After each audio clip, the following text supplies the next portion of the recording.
sorry for these technical Oh, there you go. difficulties. Now we got noise. Can you hear me now? I will find out. All right, let me know. Give me a second. Hopefully you can hear us now. I've been talking for 20 minutes and nobody could hear me. What the heck is up with that? But now we got little bar stuff moving. So hopefully we are making noise now. And hopefully you can hear us. But all we did earlier was just give you the intro like we always do. And now we're going to get to the meat, the bread and potatoes of what our show is all about today.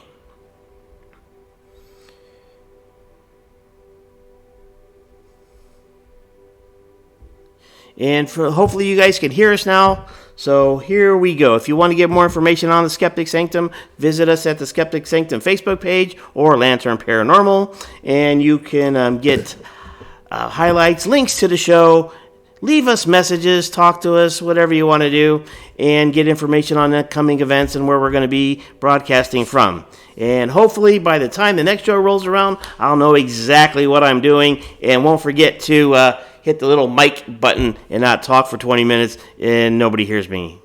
Because that would be a tragedy. Trust me.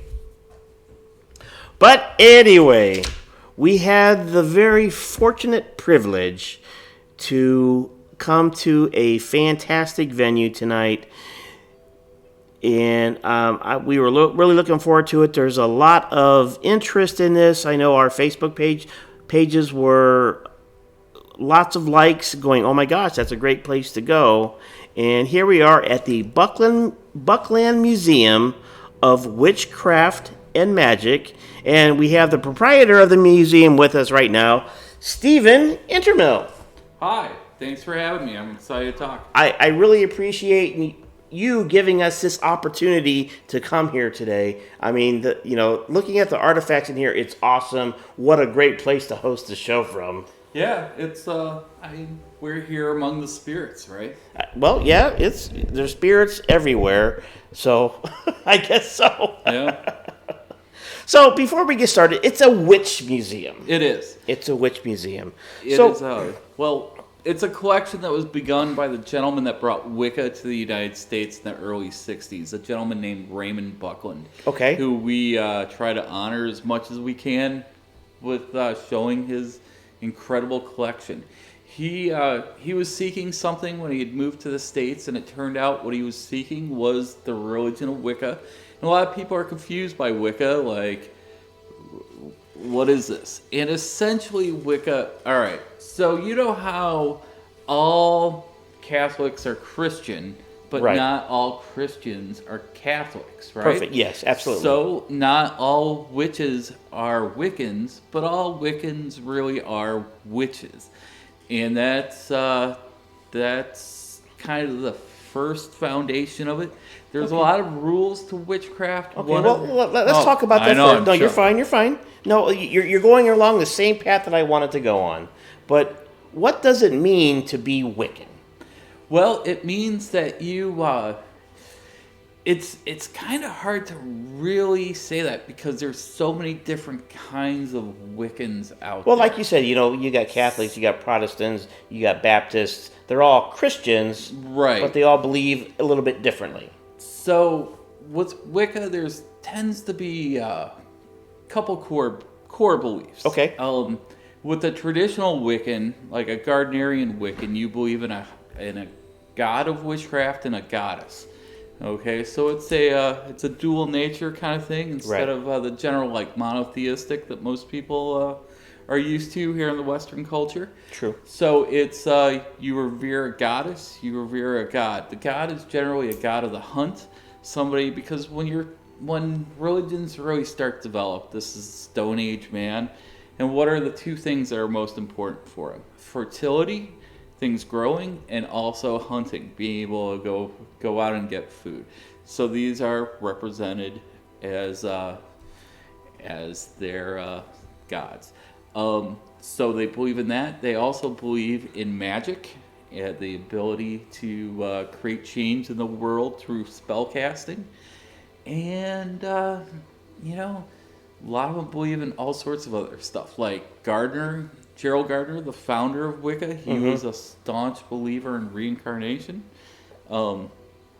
But then there's other Wiccans that don't believe that. So you get 12 Wiccans in a room, you get 13 different ideas. Absolutely. Of what it is. But we try to give as much respect to as many of them, as have an open tent to everyone, but we do mainly focus on the Gardnerian tradition because that is what Raymond Buckland began as. Eventually, he got a bit disillusioned with it and started his own system called Sax Wicca. But generally, we stick with the more traditional Gardnerian. So is Wicca, is it an actual religion, or is it more of a way of life? It's both. It's something that yesterday I know was a very important day. Yesterday was the 23rd, right? Right. And that's the anniversary. I can't remember how long it's been, but since the military has recognized Wicca as a religion, being able to put a pentacle on the graves. Right. So it is.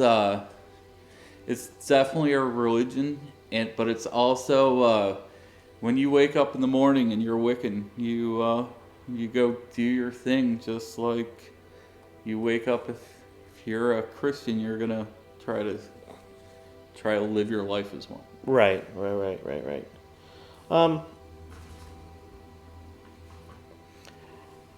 So how did we talked earlier? You are not Wiccan. I'm not Wiccan, but honestly, out of all the religions that I've been exposed to, Wicca's the one that makes the most sense to me. Okay. So it's I'm a lovingly agnostic type, but if you asked me, if you said today I had to choose one, I believe Wicca would really be the one that I would fall behind, because one of the main tenets of Wicca is a reverence to nature, and I feel when I'm out in nature, that's when I truly feel that I'm most at home. So. Okay, no, that's fair, and I think, like you said, the military started recognizing Wicca as a religion, allowing the pentacle, that symbol to be on tombstones and stuff. So it is a recognized religion. Yes.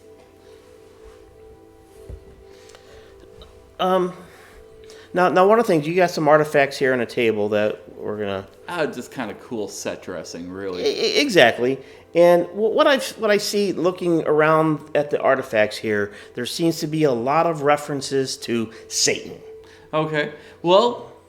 Okay. So you do see a lot of horned god imagery, and Wiccans tend to believe in the idea of when Christianity comes to Europe, they see the horned god imagery, and they kind of project an idea. Essentially, it's a good old-fashioned smear campaign. Because when you take a look at the Bible, which a lot of Christians, from what I can tell, haven't really spent a lot of time doing, there's not a lot of descriptions of what Satan would look like. Most of all, a fallen angel, and wasn't he the most beautiful of all the angels? So you look at that, and but then you come to Europe, you find a lot of horned god imagery, and you're like, oh, yeah, this guy that you're into here, we got this whole book about how terrible he is. He's called Satan, and there's nowhere in any book in the Bible where he's described as a horned guy with cloven hooves. It just kind of shows up later. Yeah. So the imagery that we have in the beginning that seems satanic, it's more of a horned god. Or did the Satanists take that from Wicca? No, they didn't really take it from Wicca, because like the Satanists, that's more of a reversal of like the Christian imagery. So they took like the popularized Christian imagery of what the Satan looks like, and they're like, hey, they go out and drink their martinis and have a good time, with it. We do have a goat behind us. There is it's a Spanish goat. Really, the history behind that piece has a lot to do with the fact I was drinking bourbon one night a year ago, and I woke up the next day and I owed somebody on eBay $400. But to be honest, I feel it really ties the room together. Oh yeah, it does. Yes.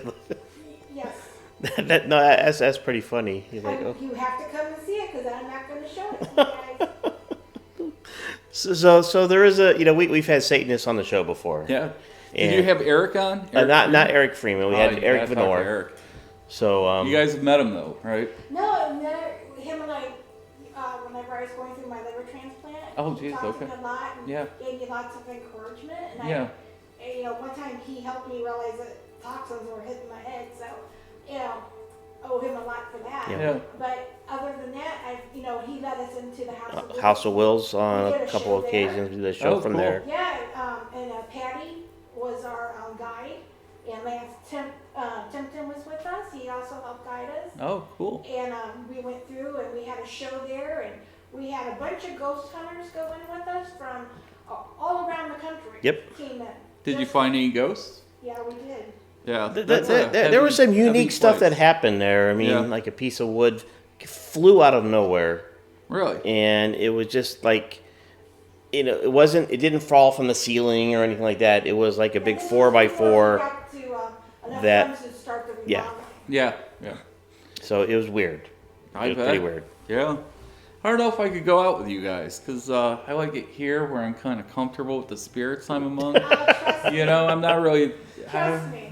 You will be safe with me. Yeah, ghost hunting is probably the most boring thing. It's not like the shows where they have a 40 minutes of a show about ghost hunting, and it seems like it's like nonstop EVPs and orbs and everything. Well, those are hours and hours that are edited into Absolutely. I mean, you could go on a ghost hunt and sit there for 4 hours, you get nothing, about ready to fall asleep, and all of a sudden you hear, bam, a loud noise someplace. What was that? Yeah. And then you go investigate, and then K2 meters are going off the charts, and going, well, what the heck is it? Let's put it this way. Our house that we lived in Parma, Yeah. I've probably had more activity there in the past couple of weeks than I've had at some of the ghost houses and buildings that we went to. Do you feel like maybe that might be something where they're very receptive to you being there, and they're like, hey, there's some people here, let's play? Or do you feel like maybe they're like, oh, geez, these guys are here. It could be both. It could be both. A bit. I'm a medium. Yeah. And I'm the type of medium that I see and hear things. Mm-hmm. And, for me, a lot of times it's when they say I'm a light and they come towards me. Okay. And they will say, oh my gosh, you can hear me. Yeah. I need to get this word out. Yeah. I need to say this. And I do readings, and that's if there's a spirit hanging on somebody, Yeah. they need to tell them something. That's how I work. Well, So, if my grandma's not a around, ghost- tell her I not a said ghost hello. like that. Oh, you can say that yourself. Well, Hey, listen. my one true metaphysical experience happened at a spiritualist church over in Euclid, and this was years ago. And essentially, the warm-up act, he was terrible. He rolls up to me and he's just like, ah! But then the headliner lady, she came up to me and she pointed out that there was a woman behind me with one leg. She was had a Nordic, she was speaking a Nordic language. She wanted, she had just passed away right before she was 100 years old, and she wanted me to know that she was always as close with me and my family as she always was when she was alive. My Swedish grandmother, of course, fit the description. This was very odd, because it was long before somebody could look at my Instagram. Oh, hey, this, it was very uncanny, and that's what took me from being complete like those atheists that are more than willing to just interrupt you and be like, well, Yeah. to somebody with a much more agnostic and interested mind in this kind of thing. Well, the intolerance comes from everyone, everywhere. Mm-hmm. I mean, it doesn't matter what faith you're on, and how does a Wiccan address that intolerance from someone? This is America. You can worship any way you want, and well, that's what they say. Well, I think it's somewhat true, but Let me turn the compared music to down a little bit. it seems to be getting louder. Yeah. Getting a little intense. So, The music's getting louder, folks. I don't know why. We of course get the notes from people who are very upset about our existence here. Yeah. You know, like it's always like printouts from the internet. Things like it's always like true stories of Wiccan high priests that are now converted to. And it's always just the high priest. It's never just somebody that was a member of the, you know, like a member of the group. You know, it's always the top guy, and it's always, you know, we were sacrificing babies one day, and I said, "Boy, this is wrong," and it's just, it's just really sad. A, that they believe this stuff, and B, that they just want to hassle me about well, it. I think you know the entertainment industry plays a lot in those misconceptions. Yeah. It's really heartbreaking. It's because it's you know, there's a lot of people out there that express themselves through a really beautiful faith. Right. Diane wants to say awesome swords. Oh, thank you. Thank you very much. Hi, Uncle Tom. Hello. So the swords come from various different places. One of them come from a gentleman named Ed Fitch, who was an original member of Buckland's coven. Really fascinating guy. I have some photos of him back in the 60s, and really seems like somebody that's lived his life to the fullest. And Ed, if you're listening, give me a call sometime. We've tried to reach out to you before, but you never respond. But I'd love to talk to you about Buck in the old days. So the sword closest to us was I was watching a documentary by Raymond Buckland about witchcraft, and somebody pulled out that sword, and Jillian, my wife, she was like, "Oh, I think we have that sword in the basement." Oh, in the basement. And we go down there, and there it was. So now we finally have room to display it. Yeah, so. Nice. You guys didn't go to our previous location, No. which was about an eighth the size of what we're at now. I was sort of like, I saw you open there, and then we were busy, and the next thing I know, oh, they're at another place. Yeah.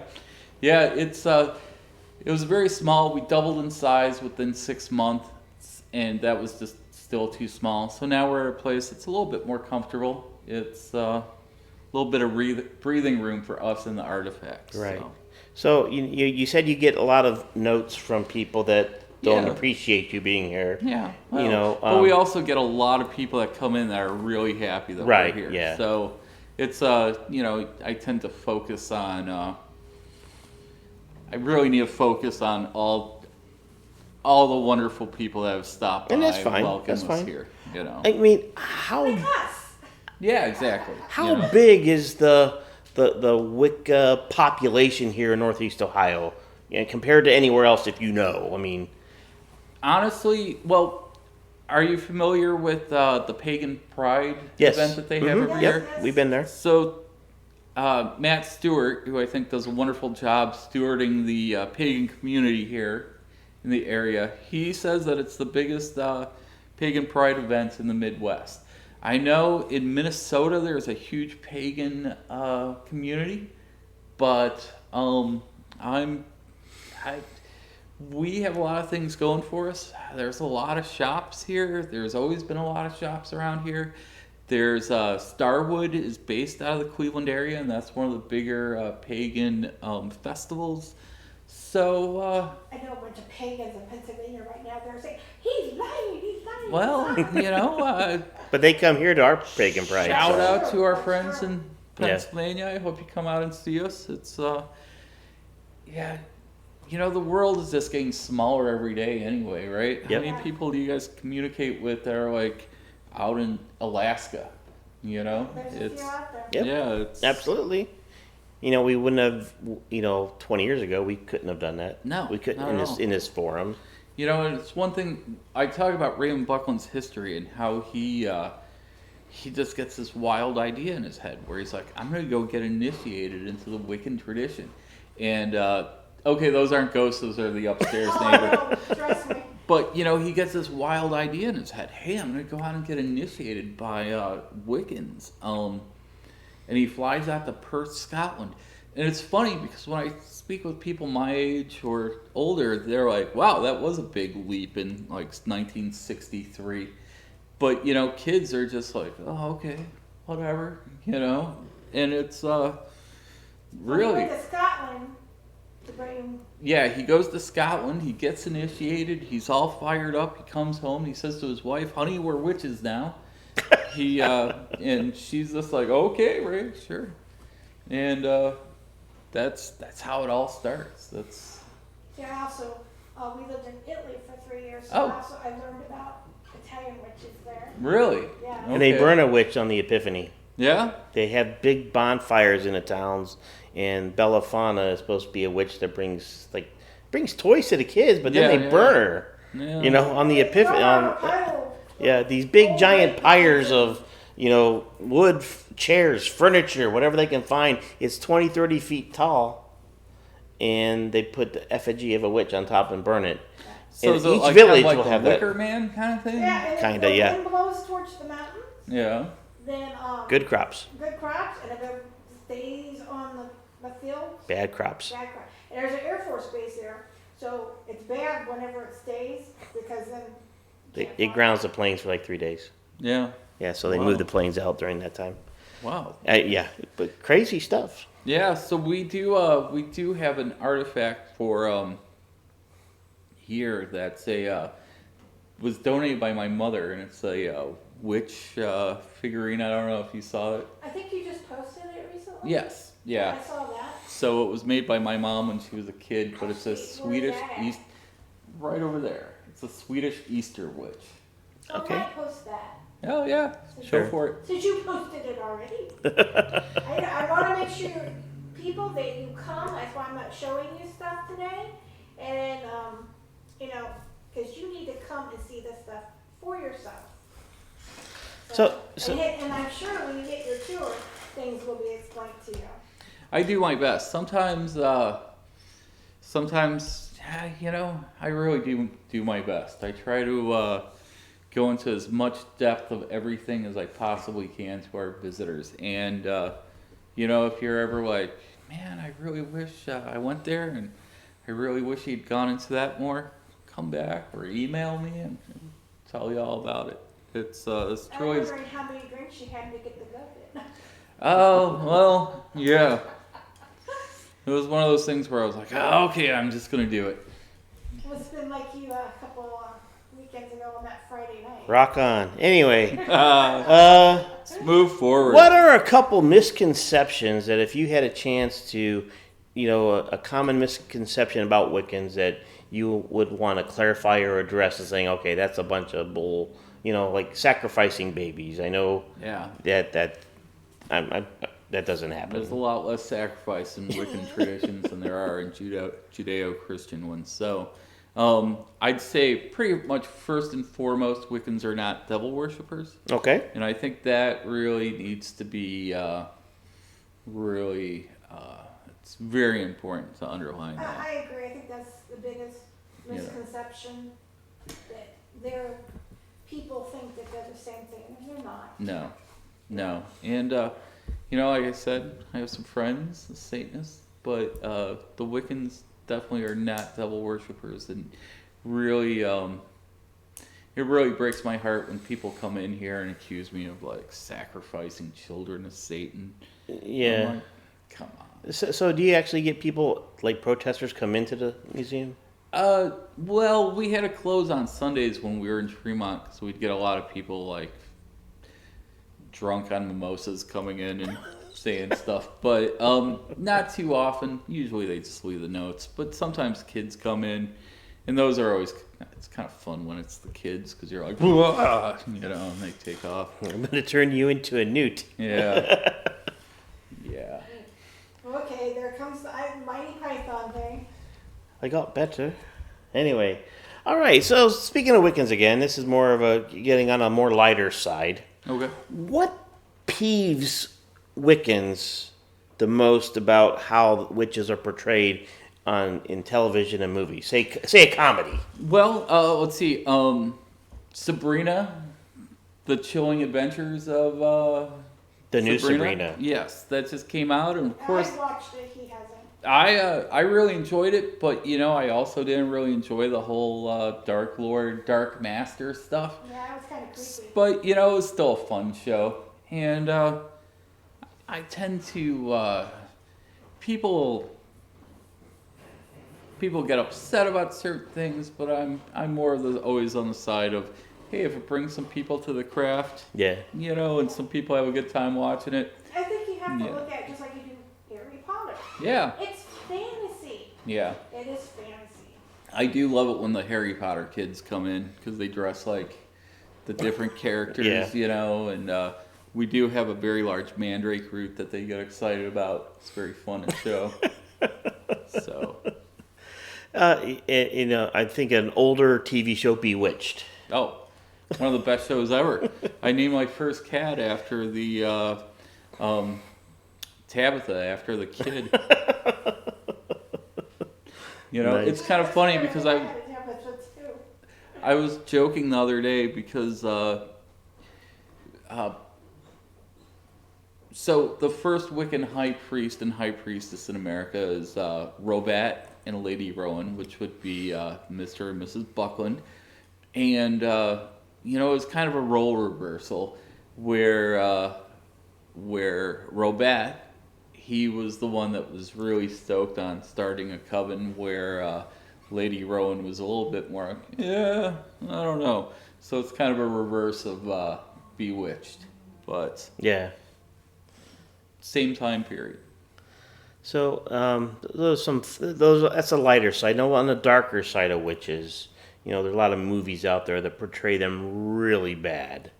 Mm-hmm. That they are, flesh-eating, monsters, and or even in children's fairy tales where Hansel and Gretel.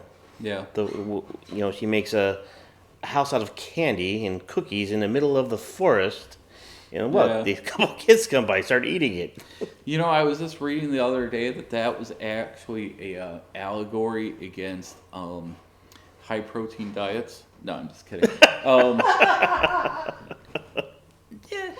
The witch has always been kind of the outcast character, right? So it's kind of hard to. It's when you look at like the Salem stuff, a lot of that is like a big giant cash grab to steal money from women. We visited smear campaign. Yeah, we visited Salem, and Multiple times. it got the truth, and it wasn't this mass like in Europe. I think there were more mass executions and burnings and stuff all over Europe. Salem was kind of, a couple people died. One guy got crushed. Yeah. I mean... So you have... That's what I don't understand, all right? So you have the witches out there. They're supposed to be so terrible. But then they're the people that are persecuting them. And they're the ones that are supposed to be the heroes of this story. The murderous... Yeah. I agree. It's Are you talking about politics now? No. No, I'm talking about like just the very nature of like the persecution of witches and how the people that feel that they're so righteous that they can go out and murder millions of people for whatever reason, they in the end claim that they're the good guys. It's very and it's like that all through history. Mm-hmm. That's why politics, fundraising, sending your child to school. Yeah. Oh yeah, we have that shenanigans right now. Yeah. So we talked about comedy, human sacrifices, that kind of stuff. The way the witches were treated in Salem and throughout Europe, persecuted, and those people were doing worse things to the witches than what these people who they thought were witches, probably because they didn't like them. Yeah. Oh, she's a witch. How do you know she's a witch? She looks like one. Yeah. I'd like to move my cows over on her land. Yeah, exactly. How do I get rid of her? And then we also have like spell casting. So if we go like to Harry Potter, especially we mentioned that a few minutes ago, that all witches have magic wands. And I was looking around and I did see a magic wand. Yeah, there's some a wands. couple. Yeah. in here. But it's not like going to a magic wand shop and they have like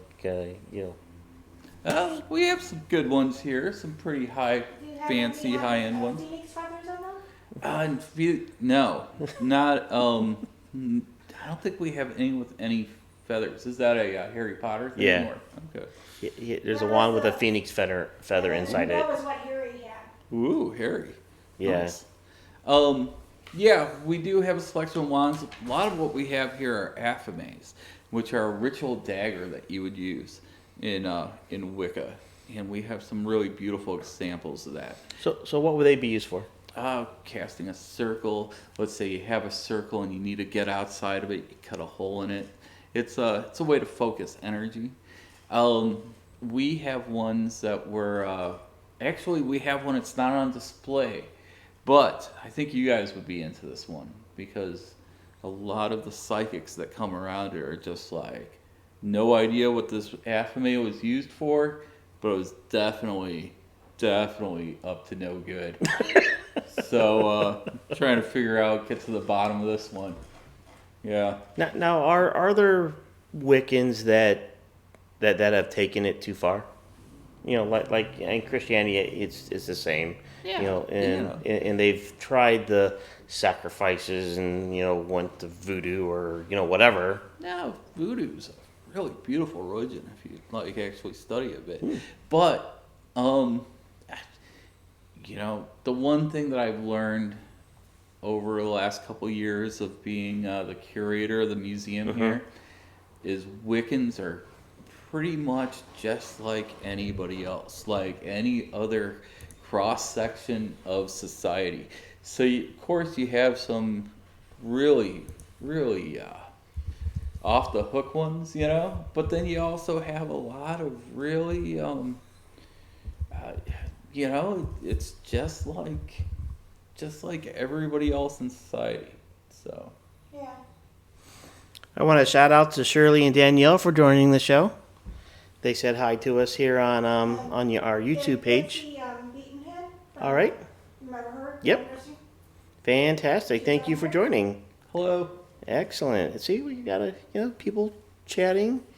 So Hey, John. My buddy John's with Danielle, so. Oh, hey, John. Hey, Danielle. That's what we got drunk with. All right. A few Fridays ago. Yes. Were you guys on the hunt at that point? No, we were just at the You were Hotel chasing a different Conneaut. kind of Yeah. spirit. Yeah. Oh, yeah. It was a Listen, bottle of Crown. Okay. So. Yeah. I was working the next day, so I couldn't partake in all the fun. Yeah. How cool.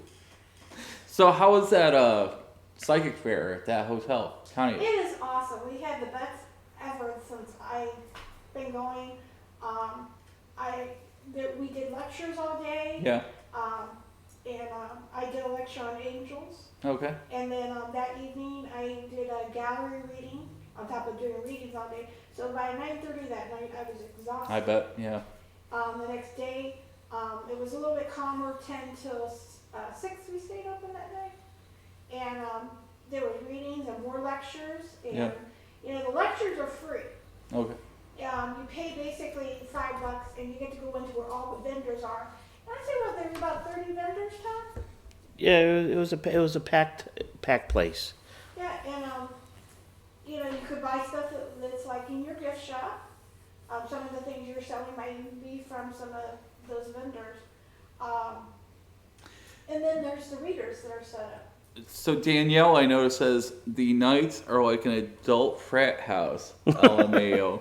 Yeah. Well, there's a bar there in the Yeah. hotel, and so That's lots of drinking, Ghost karaoke hunters, on Friday. Yeah, ghost hunters and psychics and whatever else shows up. We party when we're not working. Good times. Anyway, so we need to start rolling along You're gonna here. come next year, right? Yeah, maybe I will. Yeah. Yeah, you come next. You could advertise the museum, Yeah. do a lecture, talk about Set stuff. up a Anyway, booth. And, so if Laura's listening, hey, we may have somebody for you to yeah. consider Say having. Laura's whole name, so since you were talking about her hotel, Laura Yabbit. Am I pronouncing it right? Yeah, I'm not gonna say it because I'll get it wrong. Oh, Hi, Laura. Is she on there too? No. Oh, okay. So I'm sure she sees this. you got a lot of cool stuff here. Yeah. A lot of neat stuff. Well- How did this collection get started? And you said you have more stuff. Well, it's not on display, but how did it begin? Well, it began in like 1964. Raymond Buckland comes home from visiting Gerald Gardner's Witchcraft Museum on the Isle of Man. He comes home from that and he's just like, I'm going to start a little museum in my basement because, he was really inspired by Gerald Gardner, and a lot of it had to do with the fact that he was always really interested in lecturing about this stuff so people could actually learn about Wicca, so they could learn that it's not people sacrificing babies, etc. So he starts collecting things. And then eventually he just starts putting them on display in his basement. This would be 1966. He calls it the first museum of witchcraft in America, or first museum of witchcraft in the United States. And it's super chill, but then eventually they get outed a bit and they have to go mainstream. And where were they at that time? they're in Long Island, Long Island. Brentwood, Long Island. So he was collecting things from people he knew. Also, every time he would go over to England to visit family and Wiccans, he would collect things from other Wiccans that he knew, or, the Mandrake root came from an antique store. So this was his personal collection. Yeah, it was his personal collection. He starts a museum in his basement. Eventually, it goes mainstream. And that is really the foundation of what we have. We don't add too much to it often. We do try to continue his mission, and we do try to fill in any kind of gaps that we have. Right. Sometimes people that are more contemporary, we try to acquire pieces from. Mm-hmm. The woman that actually owns, so my wife Jillian and I, we operate the museum, okay, so the Buckland Museum, but we have a partner, Tony, and she owns the artifacts. So Tony's always out there trying to acquire things from certain pagan elders to, like I said, fill in the gaps. Now, do they loan stuff to the museum? We tend to really not get stoked on the idea of loans. Yeah. Just because, if we get something, we want it to actually be part of the permanent collection. Yeah. So. I mean, the stuff in here, some of it is, very ornate, beautiful. Yeah. And, it's awesome. If you've never seen or experienced this, you just need to come and see it because it's kind of eye-opening. Yeah, it's we see it as a First Amendment museum in a lot of ways. Yeah. We see it as an outsider art museum, like in a traditional way of people that just go out there and there's, they're compelled. They have to make these pieces. There's nothing stopping them, so there's that. But then there's also just really just incredible ornate artifacts. Right. So it's quite a spectrum. I think a recent acquisition came from my dad. I reclaimed it in the name of paganism. It is a sacrificing bowl from Scandinavia, and the company he works for, they blew apart this rock, and every member of management got one of these sacrificing bowls. And what they were was Stone Age and then Bronze Age men would, or humans would place food, berries, etc. into these bowls, and then the gods would come get them. So it always really bothered me that this happened. So a couple of weeks ago, I was like, Dad, I'm reclaiming this in the name of the pagans. So now we have that on display. I'm very proud of that. We have some pieces that were owned by the great beast himself, Aleister Crowley. Oh, wow. Those are definitely intense. Those have an interesting history. Buckland had his museum going, and he was friends with a guy, Carl Llewellyn, who was a publisher of occult books out of Minnesota, and he also published books by Israel Regardie. So he kind of made the introduction. Yeah. For our audience that does not know who you are talking about, can you explain who you're talking about? Oh, Aleister Crowley? Yes. a very famous poet and mountain climber. He was one of the first people to climb K2 in Afghanistan, but he also was very well known for being a ritual ceremonial magician. So he was a member of an organization called the Hermetic Order of the Golden Dawn.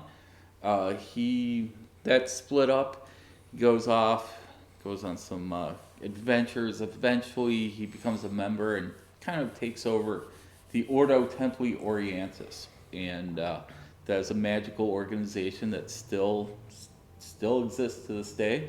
There is an active group of them in Cleveland, Ohio, that are some of the best people I've met since we've opened this place. So, interesting character who really kind of changed the face of modern occultism in a lot of ways. Yeah. Influenced everyone. So we do have some, we've been talking about Satanism quite a bit. We talked about our friend Eric. We do have some Church of Satan artifacts here. Most notably an original membership card. Oh, cool. And that one's really fun because, the guy I mentioned, the guy with the sword, Right. Ed. Ed was a bigwig in the military, and he was just like, he was always bugging Buckland. Hey, I really need, you really need to have some Church of Satan stuff in your museum. And Buckland, of course, is, he's like, well, that's not really my thing, but, his friend just keeps bugging him. So eventually his friend Ed joins the Church of Satan and gives him the membership card. So, because he was always like, that's what the kids are into these days. Yeah, all the kids are doing it, I'm sure. Yeah, exactly. So, but it's funny because the guy's name Ed Fitch on the card is Ed Stitch because, he's a high-ranking member of the military. He doesn't want his commanding officer to be like, gotta talk to you about this. Okay, Ed, he's not talking about you. I dated a guy by that name. Hi, Ed. He's like, well, what? Excuse me? So you have a book. What's the book here on the table? This book is in its 54th printing. It's called The Complete Book of Witchcraft. This is Raymond Buckland's magnum opus. A lot of people who are interested in Wicca, witchcraft in general, spellcasting, all kind of start off reading this book. Yeah. We get people in all the time that are like, oh my gosh, I started reading that book when I was 16. I loved it. There was a woman here about a year and a half ago who he explains how to make a ritual helmet in here. And there's one, and a woman came in and showed the version of this that she made. Wow. Like back when she was a teenage Wiccan back in the 80s. I'm like, what happened to it? Hey, Goose, you just turned in at the right time. Say hi, Goose. Hey, Goose. He's our favorite Viking. Okay, hey Goose, how are you? It's so weird because he just came on and Yeah. showing that picture. Yeah. So, Yeah. it's really fun, just the people that come in that have like such a strong attachment to Buckland and his work, and in particular that book. How did this find its way to Ohio? Well, Raymond Buckland lived in Ohio for many Okay. years, and then his I like to describe it. All right, set the stage. The Clint Eastwood movies. He's out there chopping wood. A helicopter comes down. Some colonel's like, "We need you, Clint," and he's just like, "I don't do that anymore." Well, that essentially happens. He's living as a solitary Wiccan out in the woods, and our friend Kat finds out the famous Raymond Buckland is here in Ohio, and she pretty much just goes knocking. She's like, "We need you, Buck," and she had a shop in Columbus. And she would book him for events there, and that kind of brought him out. So he became close friends with Tony, the woman that I mentioned earlier. Right. And this collection was actually sold to people in Louisiana. It wasn't really thriving, I guess we could say. So Tony went down there, picked it up, put it in a U-Haul, and brought it up to her place in Columbus. And she's extraordinarily passionate about the artifacts and the history, but in the end, she's just like, running a witchcraft museum seems like that. She's got other things to do, you know. Yeah. But me, I'm just like bored at my old job one day, and I'm like, I wonder whatever happened to Raymond Buckland's Witchcraft Museum. And I just find Raymond Buckland's email, send him an email. He forwards it to Tony. She calls me. She says, "Hey, I heard you want to see the collection. It's all in totes at a rental property in Columbus. Come see it." So I just drove down there. It was Jillian was in like California with some friends, so I drove down there. I call her on the way back, and she's like, "You didn't sign anything, did you?" I'm like, No. But you Not know, really, it was kind of in the back anyway. of my head, and I was Maybe like, a bit. I was like, "Jillian, you gotta see this collection." And so we go down there, and it's all in totes, and she's just like, she's not really envisioning it. But then you could show the peeps that poster up there when Blue one? yeah, the big blue one there. She saw that poster, and it's really beautiful, and it really struck her, and she said, "You know what? I can work with this." And you know, we talked to Tony about it, and here we are. I guess it's about 3 years later, and that's how it all happened. Yeah. What's your favorite piece? Oh, there's a lot of them. I think right now it's Lady Rowan, Rosemary Buckland, her ceremonial headdress. Oh. Because, you know, Wicca, though it's really balanced between the god and the goddess. It's really more of a matriarchal system, and having the first American Wiccan high priestess ritual headdress on display to me is a very moving aspect of what we have. So that would be number one, and then everything else is pretty much a close second. So That's awesome. Well, Stephen, we're about almost out of time. I mean, that hours go by feels so like we just started fast. talking. So It does. So, just so we can get it on live on air and people and replay it, how can people find the museum? Where are you located at? All right, we are at 2155 Broadview Road, Cleveland, Ohio 44109. You can find our website, bucklandmuseum.org. We're on Facebook. You just type Buckland Museum in the little search bar. We're easy to find. We have an Instagram. It's Buckland Museum on Instagram. I'm pretty active on there, and also on the Facebook. You know, try to post some fun stuff every few days. We're going to have a big event on Saturday. It's going to be our grand reopening. I have a feeling that it's going to be a bit of a... there's going to be a lot of people here. So Awesome. if you're maybe somebody that likes a quiet reflection on the Saturday's not the artifacts, day then. probably not, because this is going to be a bit of a party. Right. You know, it is going to be our next edition of our Interdimensional Occult Bookstore Day, where I go out and I acquire large quantities of occult books and put them up for sale. Okay. But, you know, I think that if you rolled in on Friday, I might give you a preview on those. Nice. So, but yeah, I'm here Tuesday through Saturday, 12 to 7. I'm kind of a people person. You know, you come in here, I love to talk about the pieces. I love to talk about the history, about the artifacts.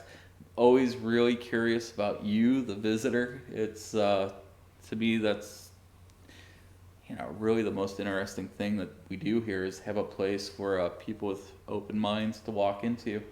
I think especially, being in the paranormal field, it's the same thing. Yeah. For those, you're ghost hunters, that's the devil. Yeah. You can't be doing that. It's just, and I think it's worse for Wiccans and pagans and stuff. So Yeah. Well, try to be as positive as we can. yeah, absolutely. Well, I call myself a paranormal consultant. Yeah. So that's my new title. Yeah, I gave it nice. to myself. I noticed nobody else was using that, so I thought, I'm gonna use that. Is that what it says on your business card? Yes. Nice. Excellent. So do you guys have any events coming up? Not right now, because this was our first normal broadcast show again. Cool. So And I think we ironed out some bugs in the... We did. Yeah. I set it up almost by myself. Yeah. So when the unpaid intern goes on vacation or goes on assignment, then it's Yeah. up to me. So learning Hey. small things. And now next time I need to figure out how to interlay our catchy theme song. Yeah, well, one So- step at a time. and We'll get there. call-ups, of course. Yeah. We'll get there for sure. Yeah, and if anybody wants to talk to me about any of this stuff, our email is pretty easily to find. It's bucklandmuseum@gmail.com. Okay. Shoot us an email. Shoot us a Facebook message. I try to respond as quickly as I can. On So, Facebook, like them on Facebook. That's how I messaged them. yeah. So, And their events, of course, you'll see them on our page usually. So feel free to keep on following us, follow them, and it's the paranormal love. yeah. Yeah. Matt, we didn't even get a chance to talk about the team in the box. We'll talk about that next time. Next time we'll have to do it again next time, and Yeah. we can do that. Well, Stephen, thank you so much. This has been great. Thank Thank you. you for having us. Oh, this This was awesome. This was awesome. Well, friends, there we go. Skeptic Sanctum back on the air Wednesday night, 8 o'clock tonight, because he closed at 7, so we wanted to do the show a little bit early tonight. And it was great to come in here where there's some envious people out there, because once we told people we were coming here, they're going, oh my God, why did I think of that? Remember, we thought about it first. So anyway, so that concludes our episode of the Skeptic Sanctum tonight. Now for the disclaimer. The opinions and facts expressed on the Skeptic Sanctum may or may not be factual, honest, truthful, or shared with anyone with any common sense. They may also not coincide with the beliefs, moral or otherwise, of the patriotic host, the Marcus capitalist co-host, the unpaid interns, or management, whoever management is. The Skeptic Sanctum also reserves the right to refuse service if you are not wearing pants. Tax, title, and license not included. Offers not valid in the District of Columbia, the Province of Quebec, the Principalities of the Valleys of Andorra, the country of Spain, the state of Michigan, and most parts of western Pennsylvania, including Pittsburgh. Thanks, everyone, for joining us. We'll see you next time. You know what, man? Stop streaming.